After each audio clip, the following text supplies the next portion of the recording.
My name is Clay, and I just turned 32 last month when I received an unexpected inheritance from my grandfather, Franklin. It was substantial, more money than I had ever seen. My mother, Helen, immediately demanded I hand it over to help her and my stepfather, Greg. I refused, knowing their history of financial irresponsibility. 3 days later, she called inviting me to a family meeting to resolve things amicably. Walking into that house, I immediately sensed something was wrong. There sat my mother, stepfather, and a man in a suit with documents spread across the table. If you are watching this video, what would you do if your family tried to force you to sign away your inheritance? Drop a comment below and hit subscribe if you want to know how I handled this ambush and the surprise I had waiting for them. To understand why my family thought they could pull something like this on me, you need to know our history. I grew up in a small town in Pennsylvania with my mom, Helen. My biological father walked out when I was 7, leaving Mom to raise me alone. I still remember that morning, waking up to find Dad gone and Mom crying in the kitchen. She never fully explained why he left, just that sometimes adults make choices that hurt others. That was the first lesson I learned about betrayal.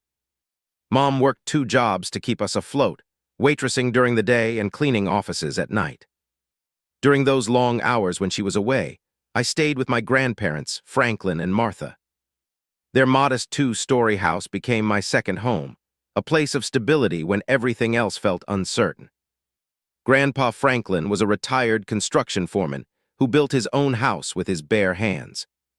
He was a tall, broad-shouldered man with calloused hands and the kindest blue eyes you ever saw. Every afternoon after school, he would take me to his workshop in the garage and teach me how to build things. While we worked on birdhouses and bookshelves, he would talk about the value of hard work, saving money, and making smart investments. Unlike my mother, who seemed perpetually stressed about finances, Grandpa had a quiet confidence about money. He was never rich, but he was financially secure. I remember him telling me, "You do not need to chase wealth, Clay. You just need to be smarter than your money. Let it work for you instead of you always working for it." My grandmother, Martha, was the heart of the home. She baked cookies that filled the house with warmth and always had time to listen to my school stories. Between the 2 of them, they gave me the stability that my mother, despite her best efforts, could not provide. The dynamic changed dramatically when I was 15. Mom met Greg at the bank, where she had finally landed a full-time customer service position. He worked in loans, drove a flashy car, and talked about financial opportunities like he knew all the secrets to wealth. Within 6 months, they were married, and we moved into his house in the nicer part of town. At first, it seemed like our struggles were over. Greg made good money, or so we thought, and Mom no longer had to work herself to exhaustion. But the honeymoon phase did not last long. Greg was controlling with money, insisting that my mother merge all her accounts with his. He would splurge on expensive electronics and weekend trips, then complain about my school expenses. I will never forget when Grandpa Franklin came to visit us at Greg's house for the first time. He looked around at all the new furniture, the giant television, the fancy kitchen gadgets still in boxes, and I could see concern in his eyes. Later, he pulled me aside and said, "Remember what I taught you, Clay. Things are not wealth. Most things lose value the moment you buy them." By the time I was 17, the arguments between Mom and Greg about money were constant. Bills would come in that Mom knew nothing about. Credit card statements showed purchases she had never approved. When she questioned Greg, he would turn it around, making her feel guilty for not trusting him or understanding his vision for their future. I later learned that Greg had refinanced the house to pay off gambling debts without telling my mother. He had also taken out loans using her good credit score. Mom became increasingly anxious, but also strangely dependent on Greg. It was like she had handed over not just her financial autonomy, but her self-confidence as well. The day after my 18th birthday, I moved out. I had saved enough from my part-time construction jobs, inspired by Grandpa Franklin, to rent a small apartment with a friend. Mom cried when I left, begging me to stay, saying we needed to be a family. but I could not bear watching her diminish herself for Greg, and I could not stand another minute under his roof.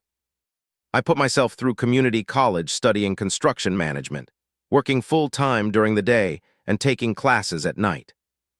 I visited Mom occasionally, but our relationship had become strained. She would defend Greg, saying I did not understand the pressures he was under. She made excuses for his behavior and financial decisions. Each visit left me feeling frustrated and helpless. Grandpa Franklin and Grandma Martha remained my rocks. Sunday dinners at their house kept me grounded. Grandpa would ask about my classes and jobs, offering advice and sometimes financial help that I always promised to repay. He would wave it off, saying, "Education is the best investment. Consider it a loan to your future self." As the years passed, I built a decent career in construction. Started as a laborer, worked my way up to foreman, and eventually project manager. I was not wealthy, but I was stable, with savings and a small but growing investment portfolio, all guided by Grandpa's wisdom. My relationship with Mom continued to deteriorate. We saw each other maybe 3 times a year, usually on holidays, and the visits were always tense. Greg would make subtle digs about my career choice, implying that construction was beneath someone with potential. Mom would smile uncomfortably, but never defend me. Grandpa Franklin was the one who attended my college graduation, who helped me buy my first home, who celebrated each of my promotions. His pride in me healed some of the wounds left by my father's abandonment and my mother's emotional distance. When Grandpa was diagnosed with heart disease 5 years ago, I started visiting him and Grandma more often. We would sit on their porch, drinking lemonade, and he would share stories about his youth, his marriage to Grandma, the jobs he had worked. I treasured those conversations, not knowing how few we had left. 6 months ago, Grandpa Franklin passed away peacefully in his sleep. The loss hit me harder than I expected. It was not just losing him, but feeling like I had lost the last person who truly believed in me. The funeral was small, just family and a few of Grandpa's old work buddies. Mom came without Greg, who claimed he had an important business meeting.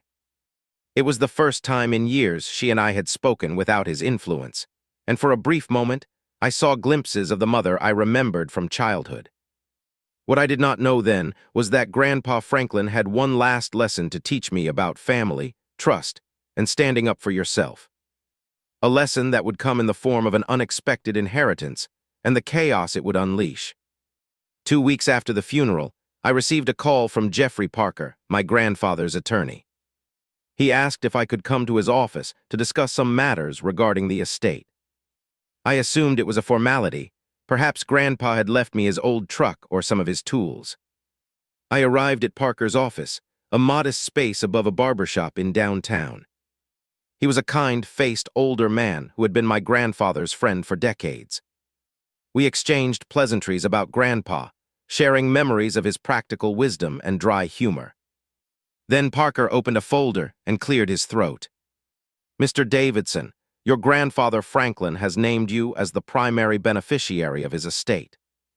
After settling outstanding medical bills and funeral costs, the inheritance amounts to approximately $875,000. I nearly fell out of my chair. The number seemed impossible. Grandpa had lived modestly his entire life. Where had this money come from? Parker explained that Grandpa had been investing consistently since his 20s. Small amounts at first, then gradually more as his income increased. He lived well below his means and reinvested most of his gains. The power of compound interest over 60-plus years had turned his disciplined savings into a small fortune.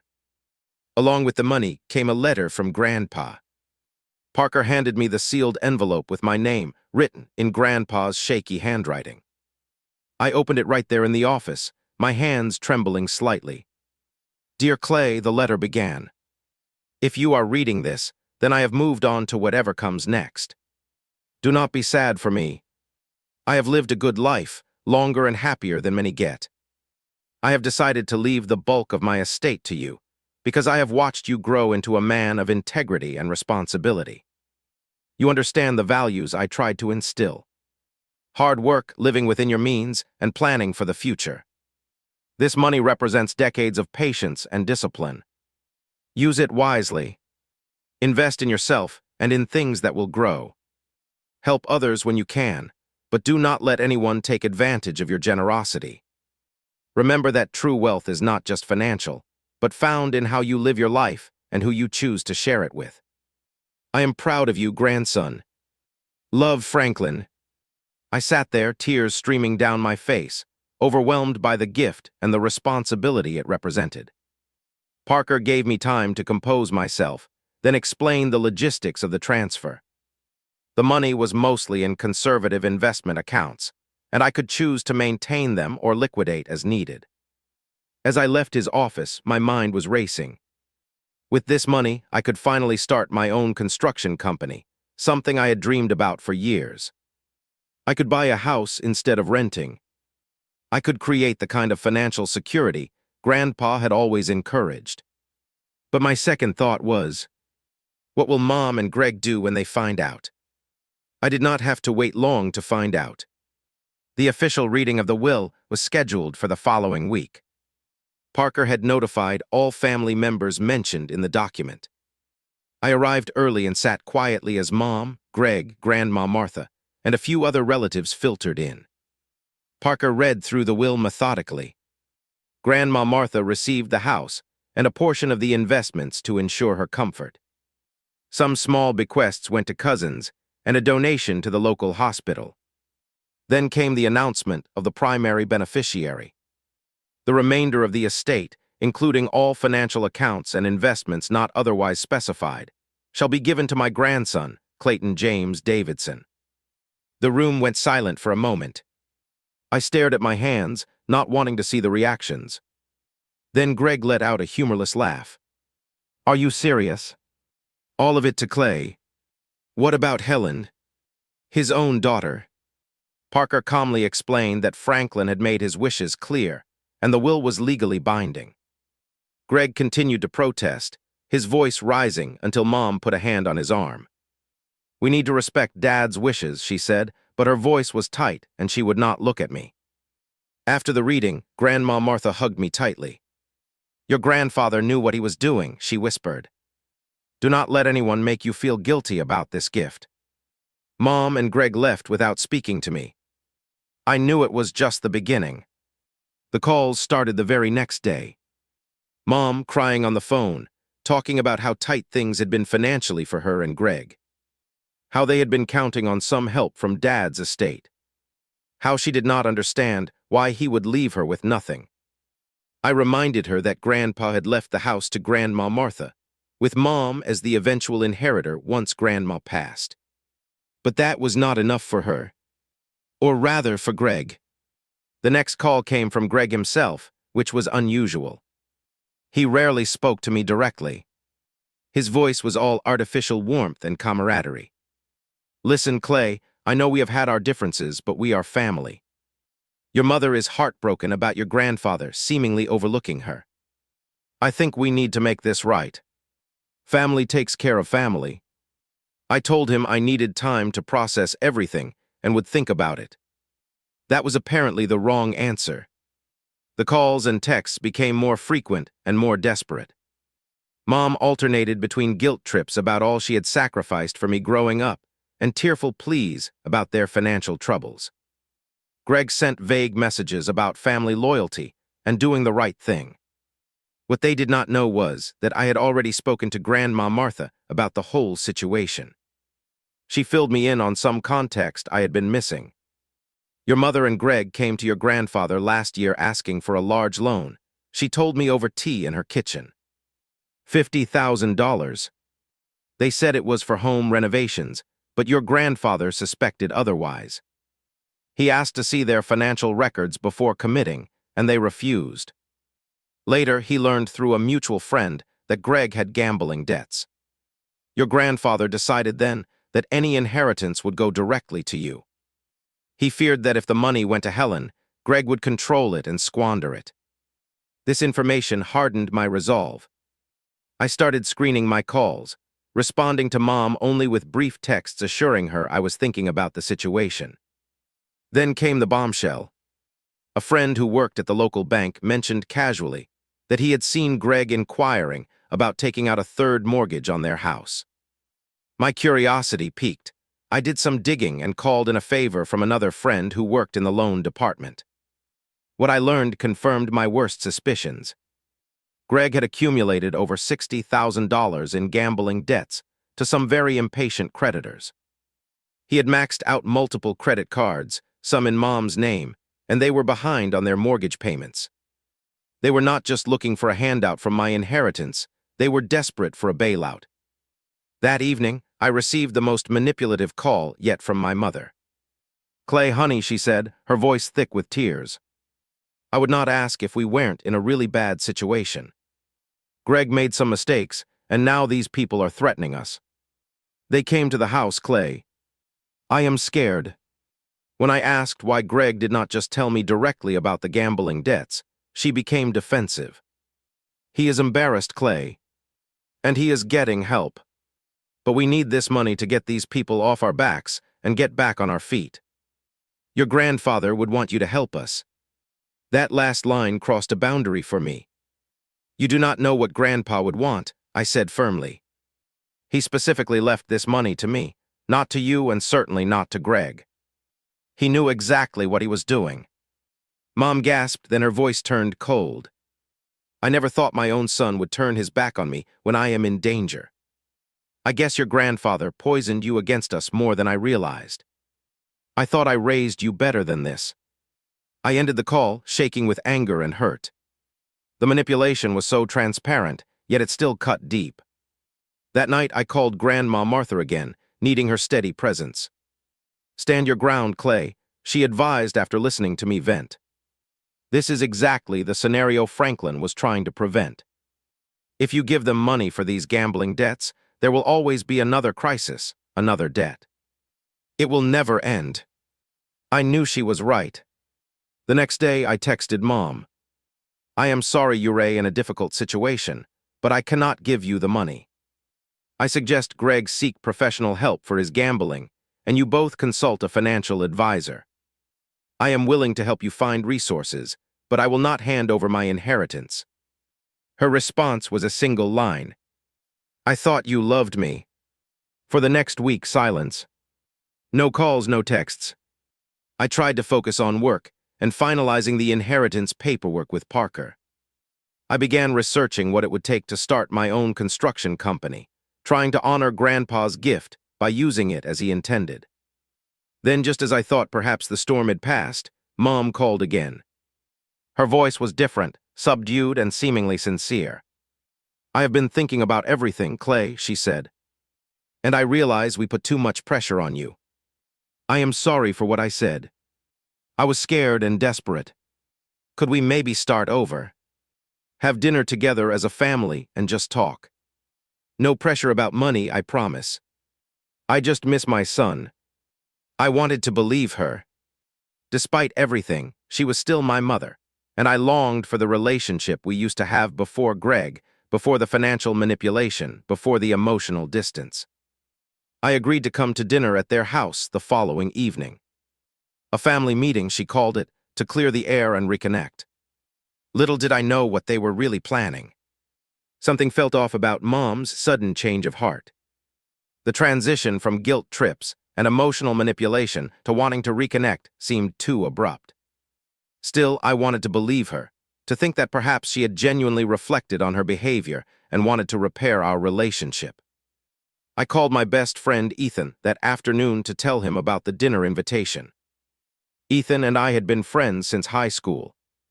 He had witnessed the deterioration of my relationship with Mom and the negative influence Greg had on our family dynamics. "I do not trust it, man," Ethan said bluntly after I described the call. "Think about it. They were pushing hard for that money, then radio silence, and now suddenly they just want family time. No mention of the inheritance at all. It sounds like a setup to me." His skepticism mirrored my own doubts, but I pushed back. "She is still my mom, Ethan. Maybe she genuinely feels bad about how things went down." Ethan sighed through the phone. "Look, I hope I am wrong. But if I were you, I would prepare for the possibility that this is another angle to get at that inheritance. They might try to butter you up, make you feel guilty in person, where it's harder to say no. As much as I hated to admit it, Ethan had a point. After we hung up, I sat at my kitchen table, thinking about what to do. If this was indeed some kind of trap, I needed a contingency plan. I remembered Anthony Reeves, a guy I knew from community college who had gone on to law school and now practiced family law. We were not close friends, but we had stayed in touch through social media. I decided to reach out to him for some professional advice. Anthony agreed to meet me for coffee that afternoon. He listened intently as I explained the situation with the inheritance, the family pressure, and now this suspicious dinner invitation. From a legal standpoint, he said, the inheritance is yours, period. Your grandfather left it to you specifically, and his wishes are clear. They cannot force you to give them the money. He took a sip of his coffee, considering. But family dynamics are rarely just about legalities. They might try to pressure you emotionally, make you feel obligated. What would you do in my position? I asked him. Anthony leaned forward. If you want to go to this dinner, go. But protect yourself. Let someone know where you are. Maybe even record the conversation on your phone, since Pennsylvania is a one-party consent state for recordings. And he hesitated, then added, if you want, I could come with you. Not inside the house, but I could wait nearby in case things get uncomfortable. Sometimes having a legal professional show up can de-escalate situations like this. His offer surprised me, but I was grateful. We exchanged numbers and made a plan. Anthony would park down the street from my mother's house. If I texted him a specific code word, he would come to the door, identifying himself as my attorney. The next day, I felt a mix of anxiety and hope as I drove to Mom's house. Part of me still wanted to believe this was genuinely about reconnecting as a family. But Ethan's warnings and my own instincts kept me alert. The house looked the same as always, a two-story colonial that had once seemed so impressive to me, but now felt like a monument to financial overextension. I noticed two unfamiliar cars parked in the driveway alongside Greg's luxury sedan. My stomach tightened.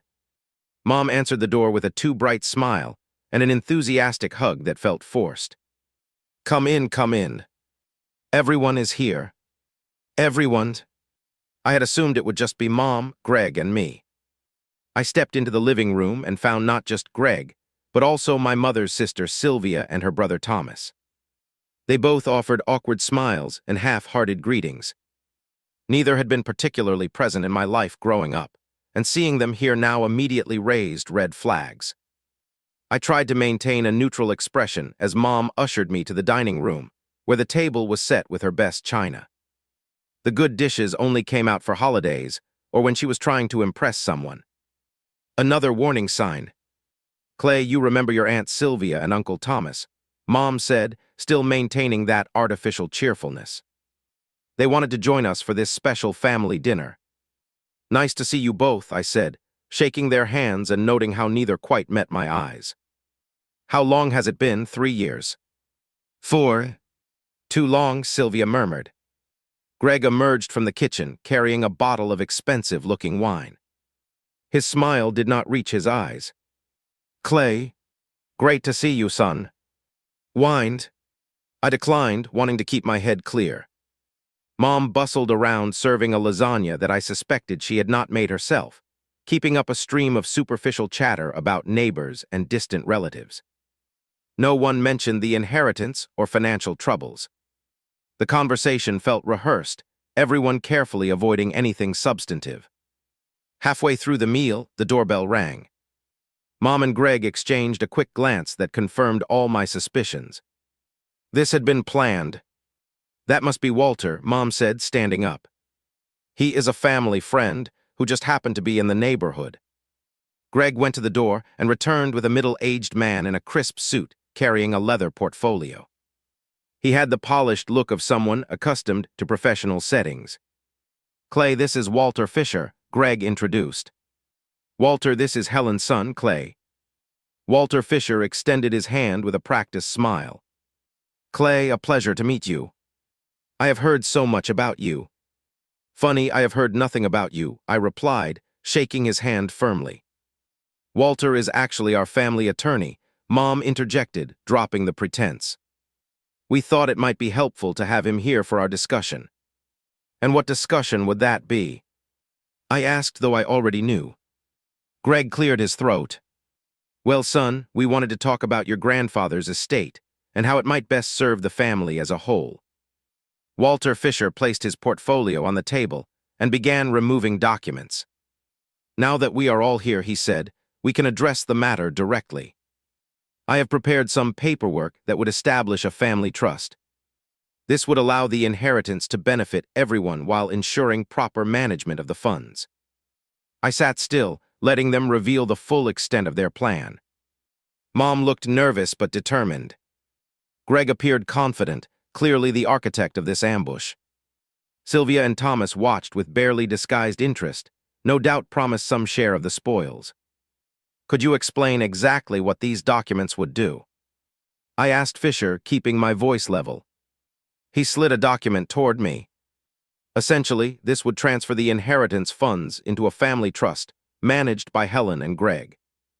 It would provide for distributions to family members based on need and circumstance.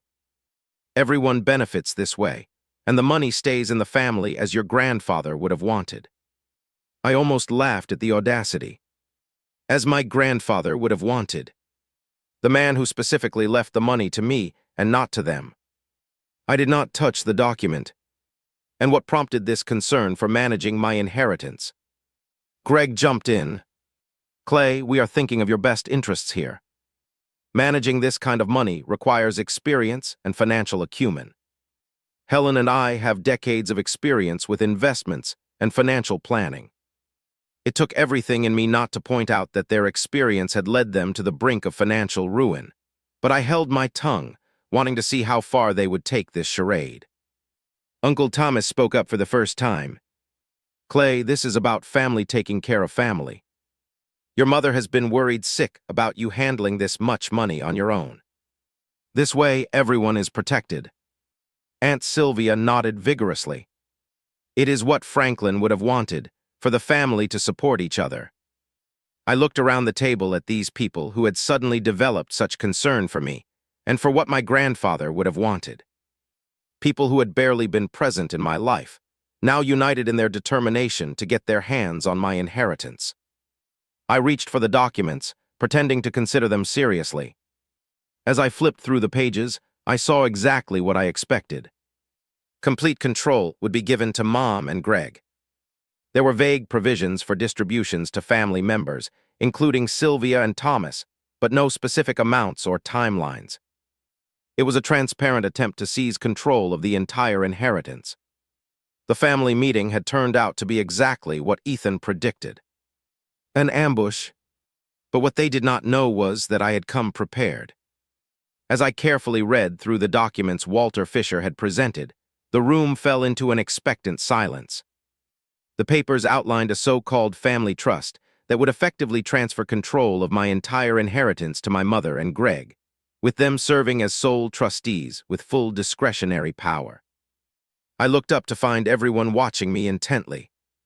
Walter Fisher maintained his professional demeanor, but there was something predatory in his eyes. Greg was barely concealing his impatience. Mom kept nervously glancing between me and Greg, as if waiting for cues.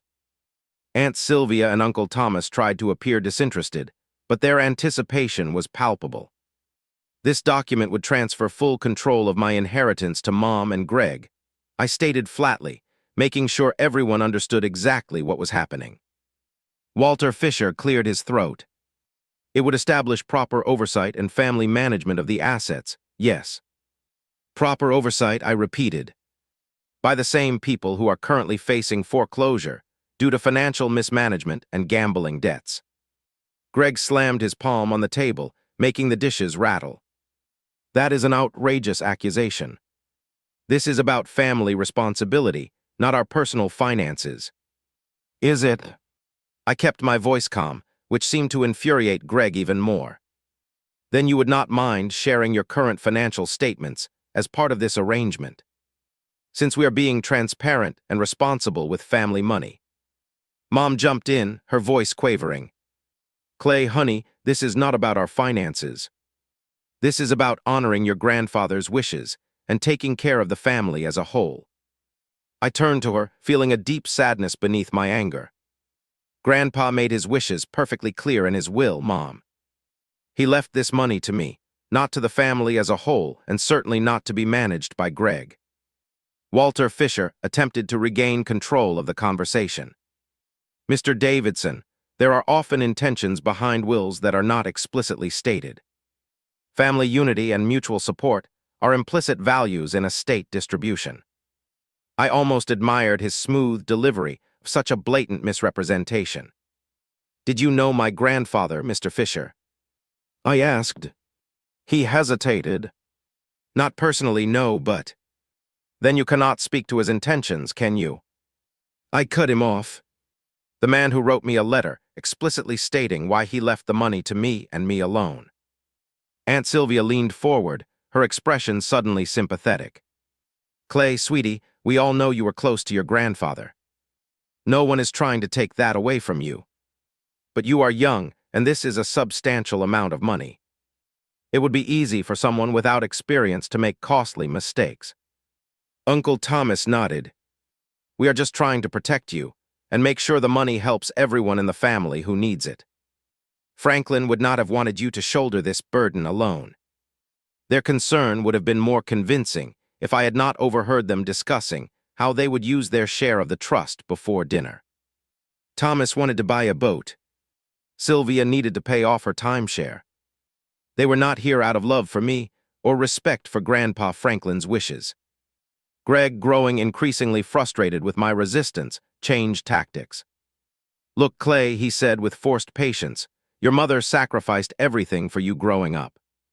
She worked multiple jobs, put her own life on hold, all to give you opportunities. Now you have a chance to help her for a change, and you are being selfish.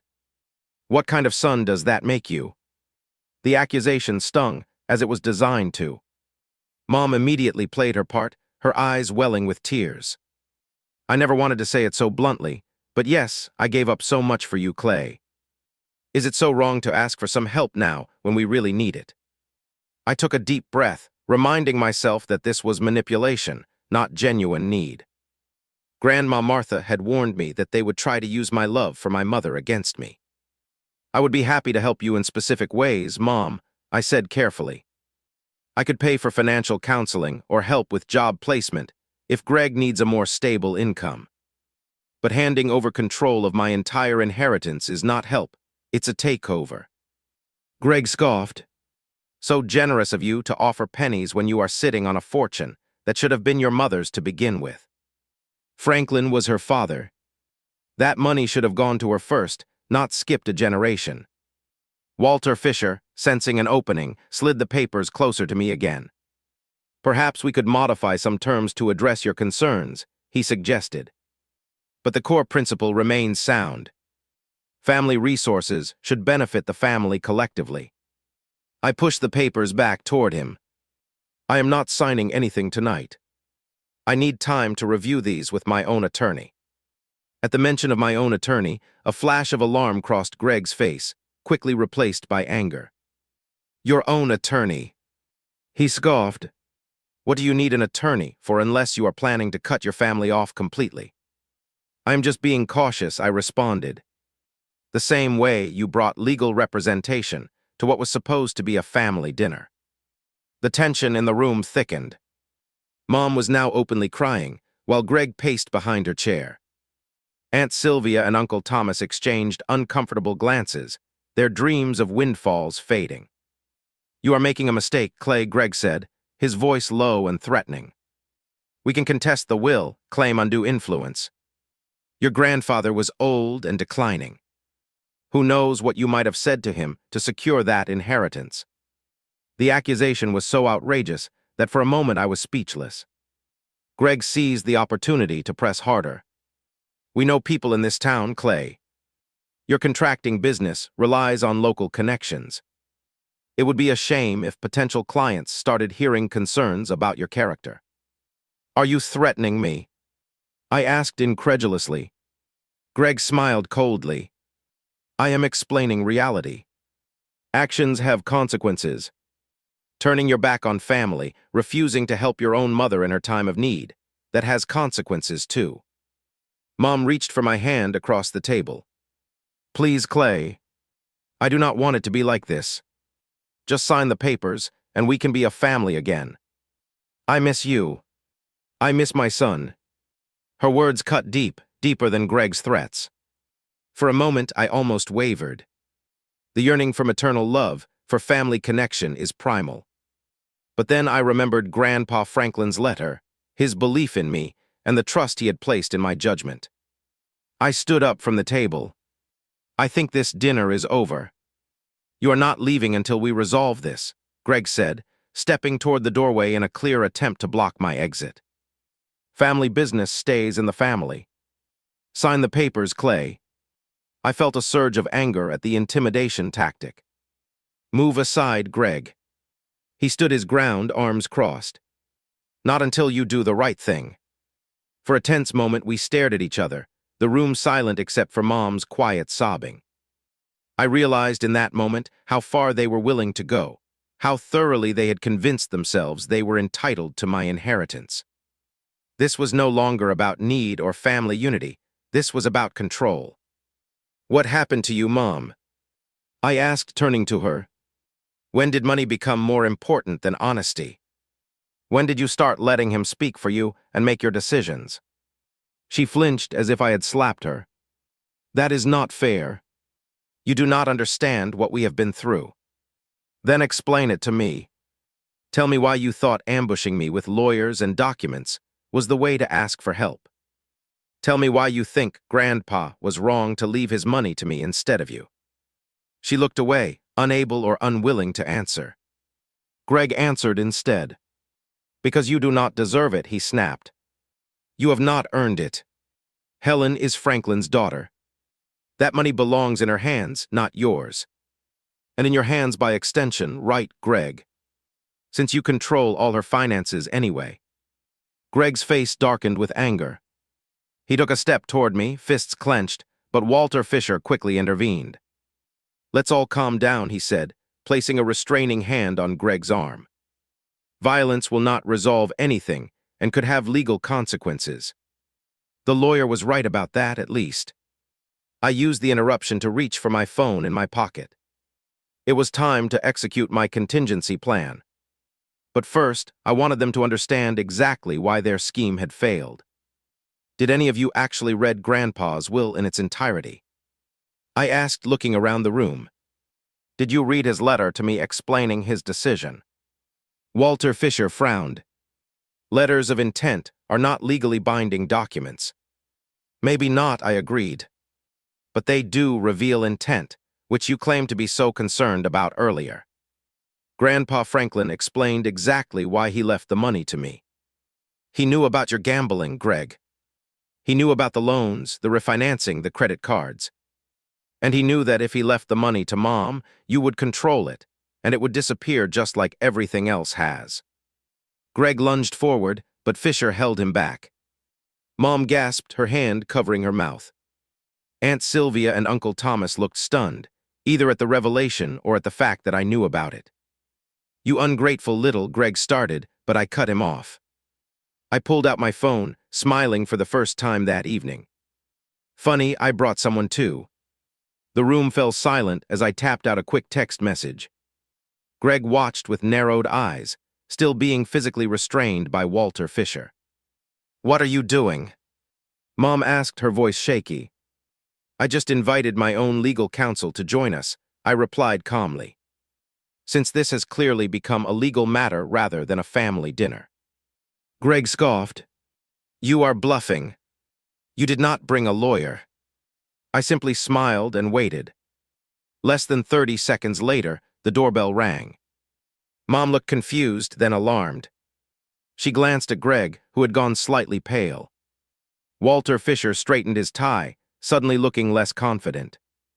I think someone should answer that, I suggested when no one moved toward the door. Uncle Thomas, sitting closest to the entryway, reluctantly stood and went to open the door. A moment later, he returned with Anthony Reeves, who wore a perfectly tailored suit and carried a slim briefcase. "Good evening," Anthony said with professional composure. "I am Anthony Reeves, representing Clayton Davidson. I understand there is some discussion regarding the inheritance from Franklin Davidson."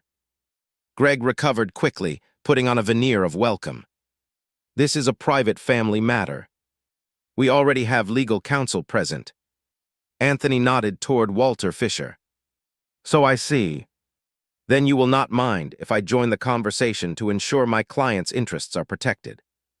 Before Greg could object further, Anthony turned to me. "Clay, have you signed anything?" "No," I answered. "I was just being presented with documents proposing to transfer my inheritance into a family trust, controlled by my mother and stepfather." Anthony nodded and addressed the room. "I should inform everyone present that I have been retained by Mr. Davidson, specifically regarding his inheritance. I am also aware of certain conversations that have taken place leading up to this meeting." He reached into his briefcase and pulled out a small digital recorder. "With my client's permission, I would like to play a recording that may be relevant to tonight's discussion." Mom looked confused. "Recording? What recording?" Anthony pressed play, and Greg's voice filled the room. "We need to get Clay to sign these papers before he has time to think about it too much. Once the money is in the trust, we can distribute it however we want. Fisher says the language is vague enough that we have full discretion." Then my mother's voice. "But what if he brings someone with him? Or wants time to review everything?" Greg's response was dismissive. "He won't. He's too eager for your approval.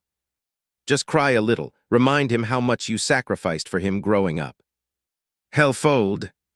I watched as my mother's face crumpled with shame. Greg turned red with fury. "That is illegal. You cannot record people without their consent." He shouted. Anthony remained perfectly calm.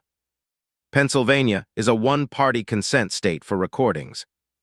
Clay was a party to this conversation and consented to the recording. It's perfectly legal." He turned to Walter Fisher. "As a member of the Pennsylvania Bar, I am sure you are aware of that fact. I am also sure you are aware that attempting to coerce someone into signing financial documents under false pretenses could be construed as fraud." Fisher paled slightly. "I was merely drafting documents at my client's request.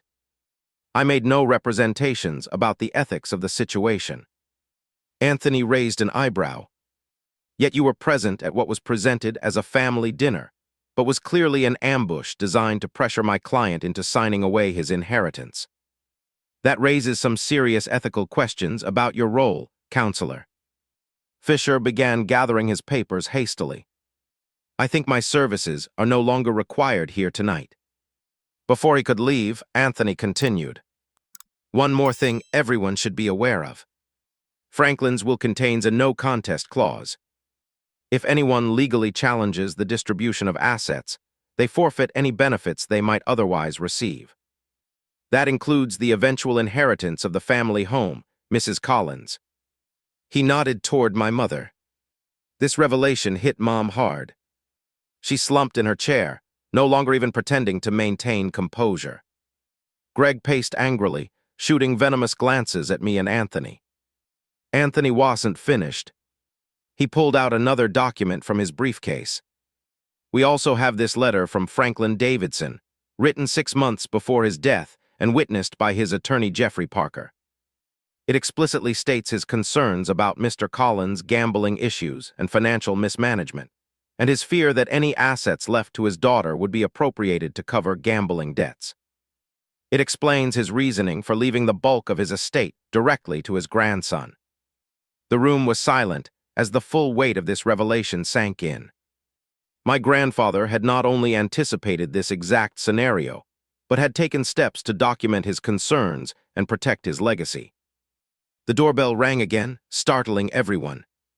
Greg strode to answer it, perhaps hoping for reinforcements of his own.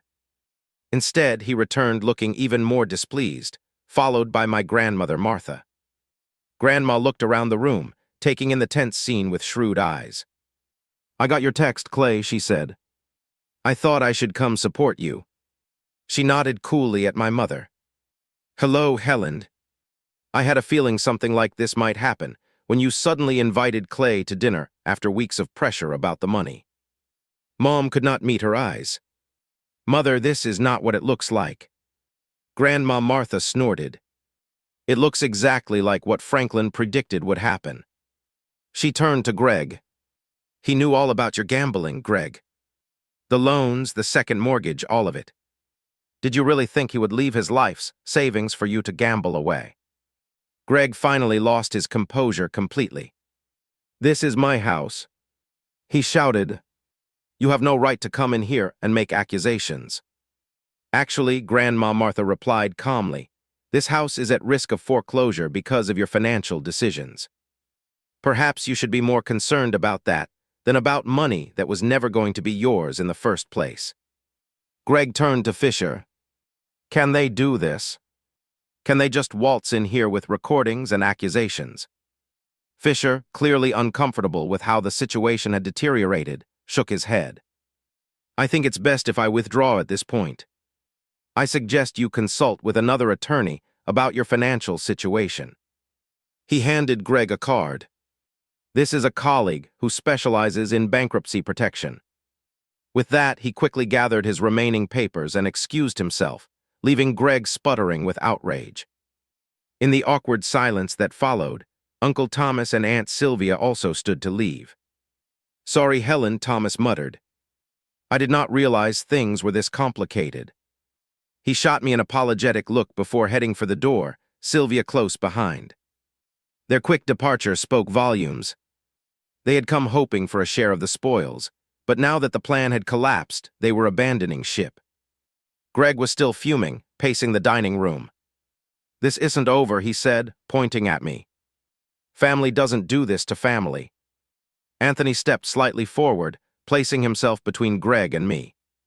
"Mr. Collins, I strongly advise against making anything that could be construed as a threat. We have already documented multiple concerning behaviors tonight." Greg's jaw worked as he struggled to contain his anger. Then he turned it on my mother. "This is your fault, Helen. If you had handled your son better, convinced him properly, we would not be in this mess." My mother flinched at his words and tone. In that moment, I saw something shift in her expression, a flicker of recognition, perhaps, at the way she was being treated, at who Greg really was. "Do not speak to her that way," I said firmly. Greg laughed harshly. "Now you care how she is spoken to. After humiliating her in front of everyone, bringing lawyers and recordings to ambush us. I did not create this situation, Greg. You did, with your gambling and your manipulation. I only protected myself from your scheme." To my surprise, Mom spoke up, her voice small but steady. "He is right, Greg. This was wrong. We should not have tried to trick Clay into signing anything." Greg stared at her in disbelief. "Whose side are you on?" She did not answer, just looked down at her hands. "I think we should leave now," Grandma Martha said gently, placing a hand on my shoulder. "Anthony, would you mind giving Clay a ride? I do not think he should drive right now." Anthony agreed, and we prepared to leave. As we headed for the door, I paused and looked back at my mother, still sitting at the dining table, looking small and defeated. "Mom," I said, "you are welcome to call me tomorrow when he is not around. If you want to talk, really talk, I am willing to listen." She nodded almost imperceptibly. Greg stood in stony silence, his plans in ruins, his facade of control finally cracked. As we walked out to our cars, Grandma Martha took my hand. "Your grandfather would be proud of you tonight, Clay. You stood your ground with dignity and integrity, just as he taught you." In the cool night air, away from the tension of that house, I felt a strange mixture of sadness and relief. The family I had always wanted, the mother I had always yearned for, seemed further away than ever. But at the same time, I had honored my grandfather's trust in me and protected the legacy he had worked so hard to build. As Anthony and I drove away, I looked back at the house one last time, wondering what would happen now that the truth was finally out in the open. The day after the disastrous family dinner, I sat in my apartment trying to process everything that had happened. Anthony had been a steadying presence during the drive home, offering both legal reassurance and friendly support. Grandma Martha had called first thing in the morning to check on me, her voice full of concern. But there had been no word from my mother. Part of me had hoped she would call immediately, free from Greg's influence, ready to repair our relationship. The silence was both expected and painful. I threw myself into work, reviewing plans for a current project, making calls to subcontractors, anything to keep my mind occupied. By mid-afternoon, I had almost convinced myself I was fine with how things had turned out. At least the manipulation and pressure had stopped. At least I knew where everyone stood. Then my phone rang. Mom's number. I stared at it for several rings before answering. Clay. Her voice sounded different, hesitant and raw, as if she had been crying. Hi, Mom, I said, keeping my tone neutral. Can we talk?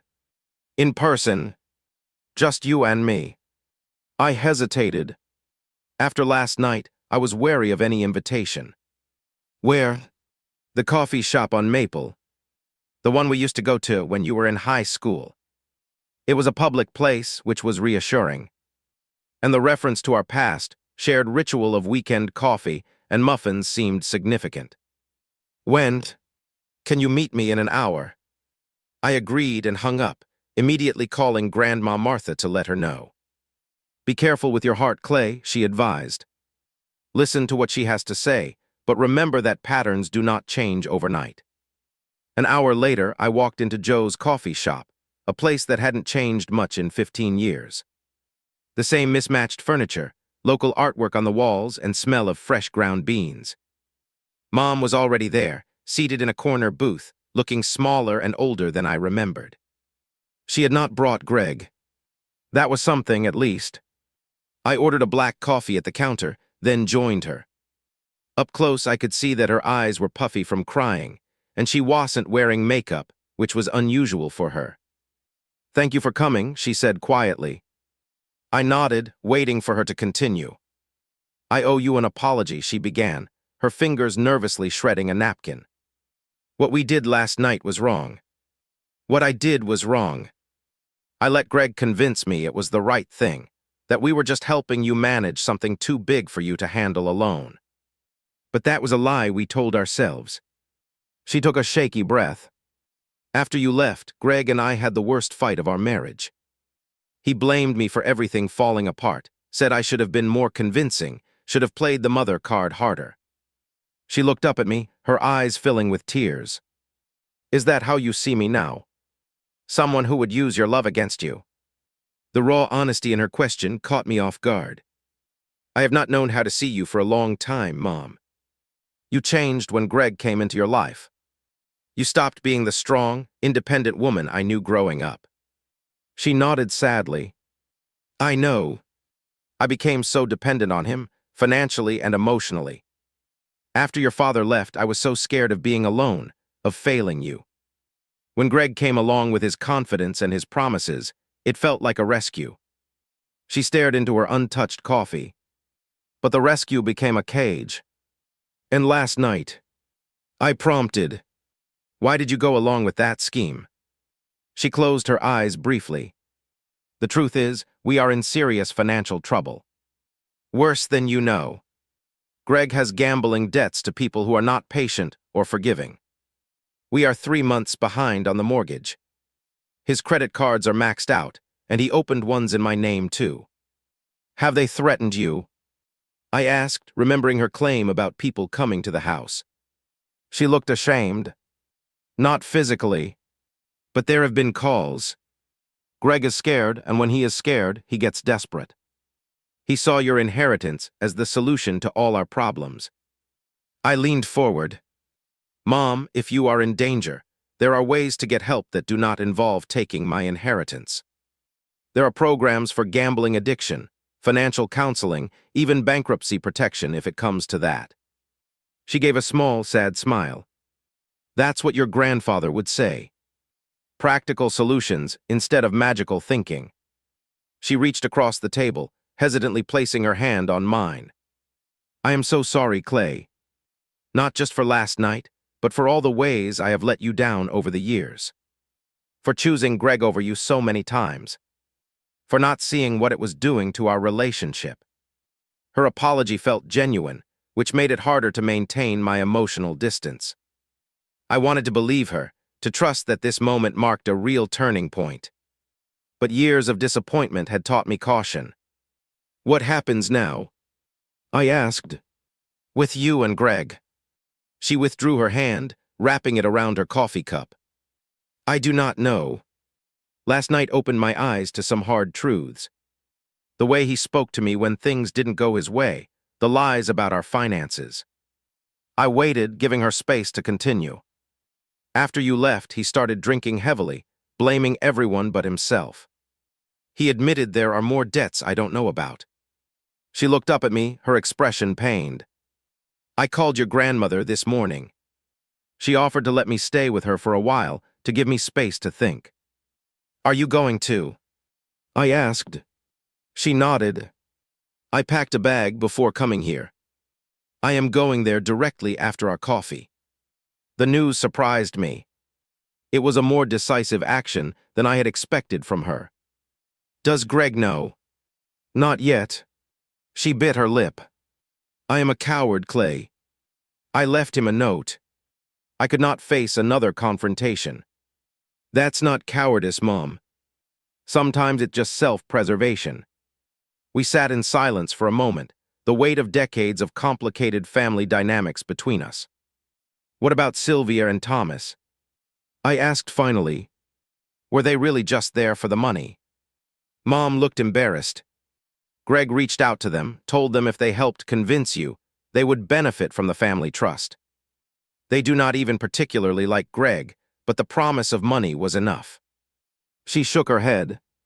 I was humiliated when they left so quickly after your lawyer friend showed up.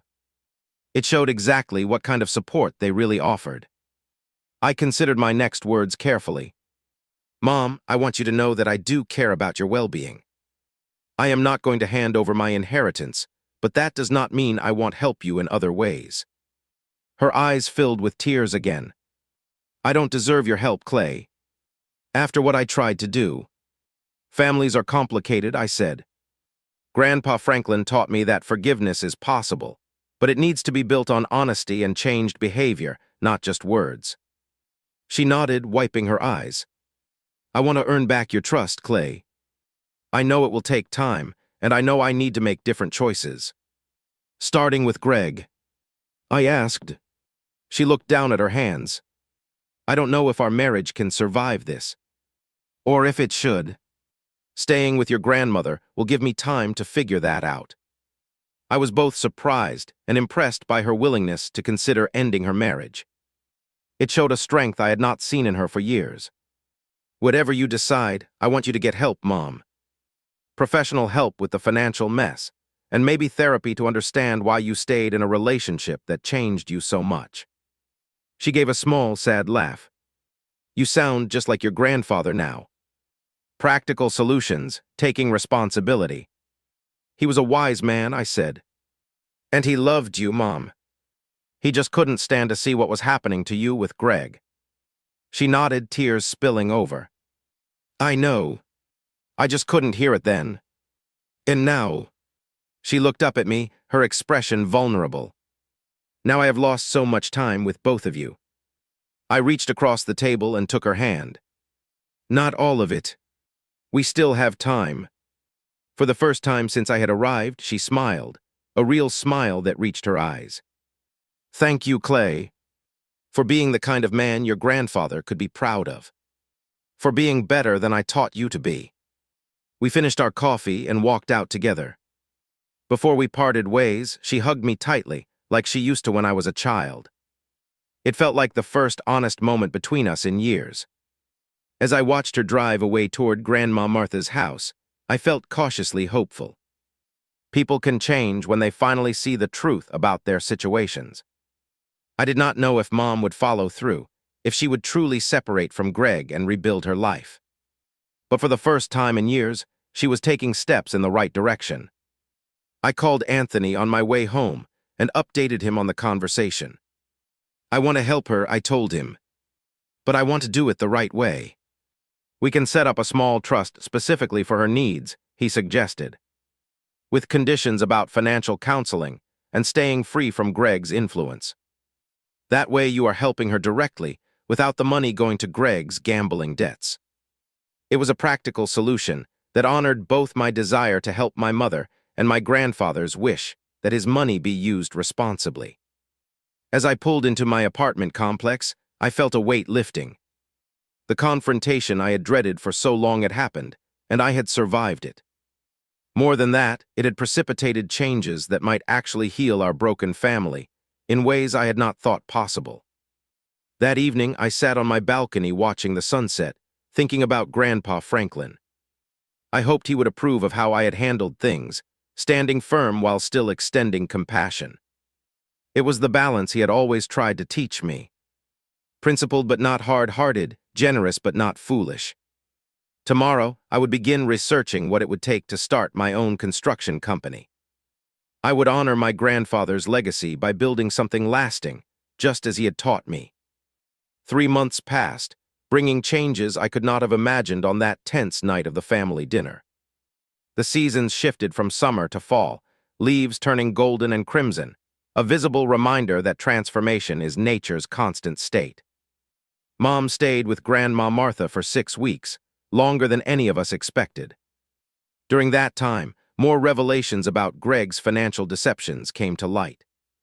He had hidden multiple credit card accounts, taken out a third mortgage on the house without her knowledge using forged signatures, and accumulated over $90,000 in gambling debts to increasingly dangerous creditors. The breaking point came when a collection agency called Grandma Martha's house looking for Mom. They had been trying to reach her about a defaulted loan she allegedly took out against her car, something she had no knowledge of. The evidence of forgery was clear, and with Anthony's help, Mom filed a police report against Greg for identity theft and fraud. Greg responded with rage and threats, further cementing Mom's decision to end the marriage. With Anthony's guidance, she filed for divorce and sought a restraining order after Greg showed up at Grandma Martha's house intoxicated, demanding to see her. The Greg who had once seemed so charming and financially savvy was now revealed as a desperate man drowning in consequences of his own making. As promised, I did not simply hand over money from my inheritance, but I did help Mom in structured ways. Anthony and I established a small trust that covered her basic living expenses while she got back on her feet. The trust came with conditions. She had to attend financial literacy classes and work with a credit counselor to repair her devastated credit score. She also had to maintain her own bank account separate from Greg's and meet regularly with a therapist specializing in recovery from financially abusive relationships. To my surprise and relief, Mom embraced these conditions wholeheartedly. It was as if being freed from Greg's influence had awakened the strong, capable woman I remembered from my childhood. She found a job as an office manager at a local medical practice, rented a small but cheerful apartment, and began the long process of disentangling her finances from Greg's. Our relationship began to heal through weekly dinners and honest conversations. There were difficult moments, times when old patterns threatened to resurface, but we were both committed to building something healthier than what we had before. While she was still living with Grandma Martha, Mom found an old photo album in the attic, filled with pictures of Grandpa Franklin teaching me woodworking, fishing, and building my first treehouse. She brought it to one of our dinners, and we spent hours looking through it, sharing memories of the man who had shaped both our lives in different ways. I realized that night that Grandpa's inheritance was never just about the money. It was about his values, his wisdom, and his hope for the future of his family. By refusing to let the inheritance be misused, I had honored not just his explicit wishes, but the principles he lived by. As for me, I followed through on my plan to start my own construction company. With Anthony's help navigating the legal aspects and Grandma Martha's moral support, Franklin Construction was officially incorporated in September. I used Grandpa's name for the company as a tribute to his influence in my life and the values I wanted the business to embody. Integrity, quality craftsmanship, and fair dealings. The first months were challenging, as starting any business is, but I approached each obstacle with the patience and problem-solving mindset Grandpa had instilled in me. I hired a small crew of skilled workers, including 2 young apprentices reminiscent of myself at that age, eager to learn the trade from the ground up.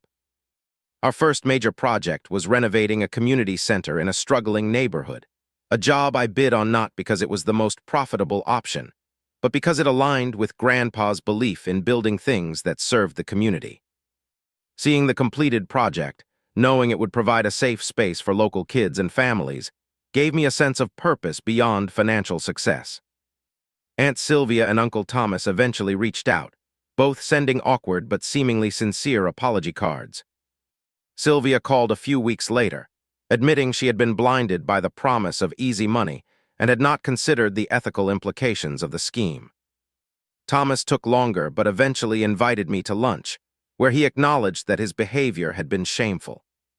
Our relationships remained somewhat distant but cordial, healing gradually with time. Greg faced legal consequences for the identity theft and fraud charges. The last I heard, he was negotiating a plea deal that would include probation and mandatory gambling addiction treatment. Mom occasionally received angry emails from him, which she forwarded directly to her attorney without responding. His hold over her had finally been broken. Grandma Martha continued to be a source of wisdom and stability for both Mom and me. She never said "I told you so" about Greg, instead focusing on helping Mom rebuild her confidence and independence. The 2 women developed a closer relationship than they had had in years, finding common ground in their shared experiences and mutual support. One crisp October evening, almost exactly 6 months after the confrontation at the family dinner, Mom and I visited Grandpa Franklin's grave together. We brought fresh flowers and stood in comfortable silence for a while, each lost in our own thoughts and memories. "He always believed in you, Clay," Mom said finally. "Even when I couldn't see clearly, he recognized the man you would become." "He believed in both of us," I corrected gently. "He just knew you were lost for a while." She nodded, wiping away a tear. "I wish I could tell him he was right. About everything. About Greg, about you, about what really matters in life." "I think he knows," I said, placing an arm around her shoulders. As we walked back to the car, Mom asked about the construction company, genuinely interested in the details of my work in a way she had never been before. I told her about an upcoming project, renovating an old Victorian house that had fallen into disrepair. "You know," she said thoughtfully, "I have been taking an online course in interior design. It's something I always had an eye for but never pursued because Greg thought it was impractical." I smiled, hearing the spark of passion in her voice. "Maybe you could consult on the Victorian project. The clients have not decided on the interior finishes yet." Her face lit up with surprise and pleasure. "Really? You would trust me with that?" "Why not? It's time we started building something together instead of tearing things down." That night, as I sat on my porch watching the stars emerge, I reflected on the journey of the past 6 months. The inheritance that had initially caused so much conflict had ultimately become a catalyst for necessary change and growth. Had I given in to the pressure and manipulation, nothing would have improved. Mom would still be trapped in her toxic marriage, and Greg's destructive behavior would have continued unchecked. By standing firm, I had not only protected my grandfather's legacy, but had created space for truth and healing to emerge.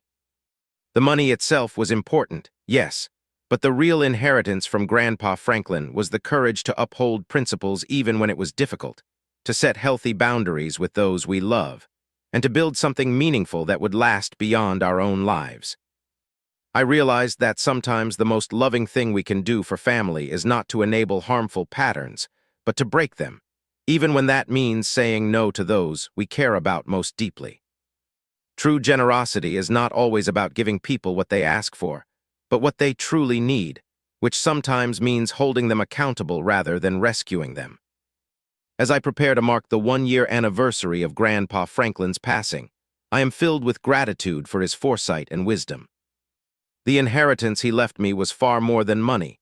It was a second chance for our family to heal, to grow, and to build a healthier future together. Sometimes, saying no to the people you love most isn't a rejection. It's an invitation to something better than what they were asking for. Have you ever had to set difficult boundaries with family to protect yourself or them? Share your experience in the comments below. If this story resonated with you, please hit the like button and subscribe to hear more stories about family, healing, and standing up for what's right.